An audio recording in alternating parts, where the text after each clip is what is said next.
तो hello friends, आज हम लोग करने जा रहे हैं सर्कल्स का एक्सरसाइज 10.1 का सम नंबर 3। फ्रेंड्स, इसमें मैं एक चीज़ आपको सबसे बेसिक चीज़ बोलना चाहूँगा कि आपका पूरा सर्कल्स का जितना भी NCERT का सम्स है वो बस 2 थ्योरम पे बेस्ड है। थ्योरम नंबर 1 आप लोग ने तो पढ़ा ही होगा, तब भी मैं बोल दे रहा हूँ। थ्योरम हम लोग का 1 हो जाता है, the tangent at any point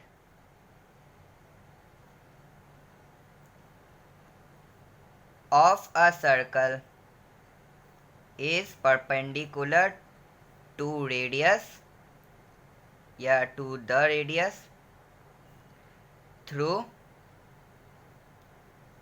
the point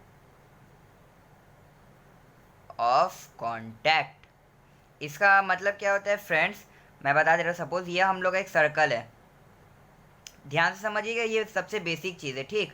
अगर आप ये एक बार पकड़ लिया, आप कोई भी सम सर्कल्स का कर पाइएगा। ये हम लोग का सपोज एक सर्कल है, आप लोगों को तो पता होगा, ये हम लोग का सेकेंड होता है, जो हम लोग का लाइन क्रॉस होता है और वो हम लोग का दो गो सर्कल्स का पॉइंट को टच होते हुए, ये हम लोग को सेकेंड कहलाएगा। और टेंजेंट हम लोग का जो सिंगल पॉइंट पे टच होता है सर्कल का, वो हम लोग का टेंजेंट कहलाता है, ठीक। तो ये हम लोग का टेंजेंट ये वाला लाइन कहलाता है, जो हम लोग का सिर्फ एक पॉइंट पे टच करता है। और इसमें ये थ्योरम में बस इतना ही बोला जा रहा है कि इसका जो रेडियस है हमारे सर्कल से, ज़ीरो से जो रेडियस आया, इसको चलिए सी कर दे रहे, ये हम लोग का ऑलवेज परपेंडिकुलर रहेगा। अब ये सिर्फ यही डायग्राम के लिए नहीं, आप सपोज ये सर्कल है, आपका सपोज यहाँ पर भी कोई टेंजेंट ड्रॉ किए और यहाँ पर, तो ये परपेंडिकुलर रहेगा या फिर ये एंगल भी आपका परपेंडिकुलर रहेगा। तो फ्रेंड्स, इस ये थ्योरम में बस यही है। और आपका दूसरा थ्योरम भी चलिए देख लेते हैं। हम लोग का थ्योरम नंबर 2 होता है यहाँ पे, चलिए मैं नीचे कर ले रहा हूँ थोड़ा सा। यहाँ पे थ्योरम नंबर 2 हो जा रहा है हम लोग का, the length of tangent drawn from an external point to a circle are equal। तो ये इसमें भी चलिए मैं बता रहा हूँ जल्दी से। ये सपोज ये सर्कल है, ये हम लोग का पॉइंट है, ये हम लोग का आप कह लीजिए इंटीरियर पॉइंट होता है, और एक्सटीरियर पॉइंट हम लोग का ये होता है। और ये पॉइंट, ये जहाँ पर भी, ये भी सर्कल के ऊपर रहेगा, वो बोलेगा ऑन द सर्कल, ठीक। तो यहाँ पे बोला गया है कि the length of tangent drawn from an external point, ये इंटरनल पॉइंट, ये एक्सटर्नल पॉइंट, ठीक। तो यहाँ पे लेंथ हम लोग का ये हो जाता है, ये को यहाँ पे पॉइंट टच कर रहा है और हम लोग का ये यहाँ पे टच कर रहा है। तो यहाँ पे हम लोग का सपोज ये क्या करे, यहाँ पे चलिए बी कर दे रहे, ये बी, ये ए, ये सी, ये ओ। तो यहाँ पे बोला जाता है कि हम लोग का ये ए बी और बी सी हम लोग का ऑलवेज इक्वल होता है। अब इसको हम लोग प्रूफ कैसे करेंगे, कुछ नहीं, यहाँ पे आप एक लाइन खींच दीजिए और इसका रेडियस आप ड्रॉ कर दीजिए। तो यहाँ पे हम लोग this triangle is congruent to this triangle proof करेंगे। कैसे आप यहाँ पे प्रूफ कर सकते हैं, मैं शॉर्ट में बता दे रहा हूँ। B O is equal to B O, ठीक, एगो साइड हम लोग पकड़ लिए ये वाला, और उसके बाद ये angle O A B is equal to angle O C B, और यहाँ पे इज इक्वल टू 90 डिग्री भी लिख सकते हैं, है ना। मैं अभी बोला था कि अगर ये आपका एक पॉइंट में मीट करता है और रेडियस से ये वाला एंगल हमेशा परपेंडिकुलर होता है। और क्या लेना है, चलिए इसका रेडियस ले ले रहे, ओ ए इज इक्वल टू ओ सी, है ना। ये रेडियस भी हम लोग का सेम ही रहेगा। तो यहाँ पे therefore triangle A B O is congruent to triangle B C O, और यहाँ पे ये क्या रहेगा, आर एच एस। अब फ्रेंड्स, यहाँ पे आप सिंपली लिख दीजिएगा उसके बाद कि यहाँ पे हम लोग का लेंथ बोला गया था, तो यहाँ पे लिख दीजिए A B is equal to A C by C P C T C.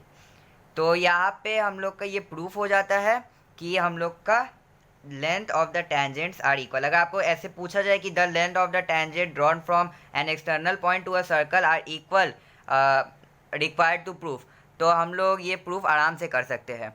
तो फिर चलिए, फिर हम लोग का पूरा सर्कल इसी पे बेस्ड है, ठीक, मतलब पूरा सर्कल यही दो थ्योरम पे बेस्ड है। तो फिर चलिए आज का सम बिना किसी देरी के शुरू करते हैं। तो फ्रेंड्स इसमें नंबर 3 में क्वेश्चन बोला जा रहा है, a tangent P Q at a point P of a circle of radius 5 centimetre meets a line through the centre O at a point Q so that O Q is equal to 12 centimetre, find the length P Q. तो यहाँ पे चलिए हम लोग एक circle पहले draw कर ले रहे हैं। ये हम लोग का सर्कल हो गया, और उसके बाद बोला जा रहा है कि यहाँ से एक टेंजेंट, ये हम लोग का टेंजेंट होता है ना, ये टच करता है। मैं रफ डायग्राम बना दे रहा, आप लोग स्केल से एग्जाम में अच्छे से बनाएंगे, ठीक। यहाँ पे P, यहाँ पे Q, ठीक। अब इसमें बोला जा रहा है P Q at a point P on the circle, ठीक। मैं पी क्यू जानबूझकर यहाँ P और यहाँ Q नहीं लिया, क्योंकि इसमें बोला जा रहा है eight a point P of a circle. तो और यहाँ पे ऑफ अ सर्कल मतलब सर्कल के ऊपर एक पॉइंट P है, और उसका फिर बोला जा रहा है रेडियस यहाँ से यहाँ तक 5 centimetre, meets a line through the centre O, यहाँ पे O है, centre at a point Q, तो यहाँ पे ये ज्वाइन हो जा रहा है Q पे, और यहाँ पे बोला जा रहा है ओ क्यू हम लोग का यहाँ पे है 12 सेंटीमीटर। तो हम लोग को क्या बोला गया, पी क्यू निकालने के लिए। तो यहाँ पे हम लोग का गिवन में चलिए लिख ले रहे 5 सेंटीमीटर, और यहाँ पे O Q is equal to 12 centimetre, और पी क्यू क्या ले, एक्स ले, चलिए एक्स ले रहे, ठीक। तो यहाँ पे क्या फॉर्मूला बैठे, ये हम लोग पहले लिख देंगे कि angle O P Q is equal to 90 degree, since हम लोग थ्योरम अभी अप्लाई करेंगे। द टेंजेंट, थ्योरम आप लिखिएगा, ठीक, वैसे ही आपको मार्क्स मिलेगा। थ्योरम बहुत इंपॉर्टेंट है एग्जाम में लिखना। The tangent at any point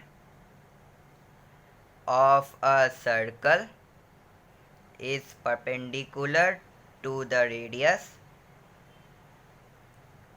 through, या आप फ्रेंड ज़रूरी नहीं कि ये पूरा अपने ही मतलब बुक का जो भाषा है उसी से लिख रहा है, आप अपने भाषा में भी लिख सकते हैं, अपना बना कर भी लिख सकते हैं, पर कॉन्सेप्ट आपका सही होना चाहिए, ठीक। तो यहाँ पे हम लोग का ओ पी क्यू 90 डिग्री है, तो ये हम लोग का राइट एंगल ट्रायंगल बनता है। अब हम लोग यहाँ पे पाइथागोरस थ्योरम लगा के सॉल्व कर सकते हैं। तो ये हम लोग का हो जाएगा O Q square is equal to O P square plus P Q square. बहुत लोग क्या करते हैं, इसको अंडर रूट ले लेते हैं, आप वैसे भी कर सकते हैं, पर मैं ऐसे करूँगा। ओ क्यू हम लोग का कितना है, 12 का स्क्वायर हो जाएगा, इज इक्वल टू हम लोग का O P 5 square plus P Q x square. तो यहाँ पे अब हम लोग का हो जाएगा 144 is equal to 25 plus x square. तो चलिए फिर इसको नेक्स्ट पेज में कंटिन्यू कर ले रहे। तो अगर हम लोग का 144 माइनस 25 यहाँ आता है is equal to x square, ये हो जाएगा हम लोग का 119 is equal to x square. तो therefore x is equal to under root 119। तो हम लोग का यहाँ पे ऑप्शन दिया गया था, तो हम लोग का राइट ऑप्शन क्या होगा, डी होगा। तो डी इज इक्वल टू, या डी सीधे लिख दीजिए, अंडर रूट 119 सेंटीमीटर। तो फ्रेंड्स यहाँ पे हम लोग का सम कंप्लीट होता है। अगर आपको वीडियो पसंद आया हो तो लाइक कीजिएगा, अगर नहीं पसंद आया तो डिसलाइक कीजिएगा। Thanks for watching.